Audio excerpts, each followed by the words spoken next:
খ্রিস্ট প্রিয়জনেরা, আমরা যখন আমরা বলি প্রভু আমি তোমার অনুসারী হব, প্রভু আমি তোমার মতন হব, প্রভু আমি তোমার মতন কাজ করতে চাই, প্রভু আমি তোমার মতন প্রচার করতে চাই, কিন্তু খ্রিস্টের প্রিয়জনেরা আগে তার সেবা কাজ করার আগে আমাদেরকে আগে প্রভুর মতন হতে হবে। প্রভুর মতন সেই আশ্চর্য কাজ করার আগে আমাদের আগে প্রভুর সে অভ্যাসকে আমাদের জীবনে আনতে হবে।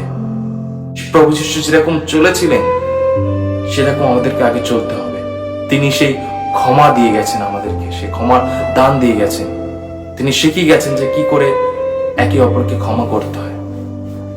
আজকের হতে পারে খ্রিস্ট প্রিয়জনেরা কেউ আপনার ওপর অত্যাচার করেছে, কেউ আপনার উপর বাজে কাজ করেছে, কারো এক দোষ আছে, তথাপি আপনি তাকে ক্ষমা করে দিন।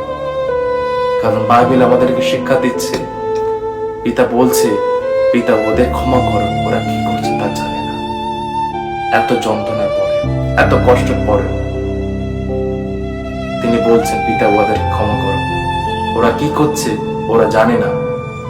খ্রিস্ট প্রিয়জনেরা, আমরা কি আমাদের সে প্রতিবেশীকে আমরা কি ক্ষমা করতে পারি না? আমাদের সে প্রতিবেশীকে, যারা আমাদের সে বন্ধু বান্ধব, যারা সে আমাদের সে বিরুদ্ধে পাপ করেছে, তাদেরকে আমরা ক্ষমা করতে পারি না?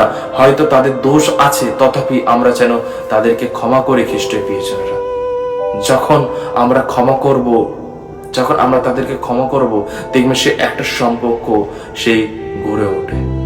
প্রভু যিশু তার ক্ষমার মধ্যে তিনি তার সেই রক্ত ঝরানোর মধ্যে, সেই রক্তের মধ্যে থেকে তিনি তার সে পিতার সাথে আমাদের একটা সম্পর্ক তিনি করে দিয়ে গেলেন।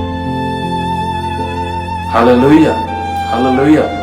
খ্রিস্ট প্রিয়জনেরা, আমরাও যেন সেই ক্ষমা করতে শিখি, আমরা যেন সে ক্রুশকে অনুসরণ করতে শিখি। খ্রিস্ট প্রিয়জনেরা, আমরা যেন সে ক্রুশকে সে বহন করতে পারি।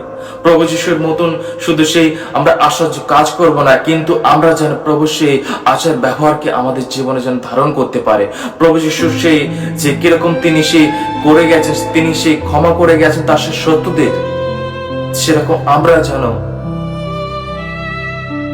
একে অপরকে ক্ষমা করতে পারি।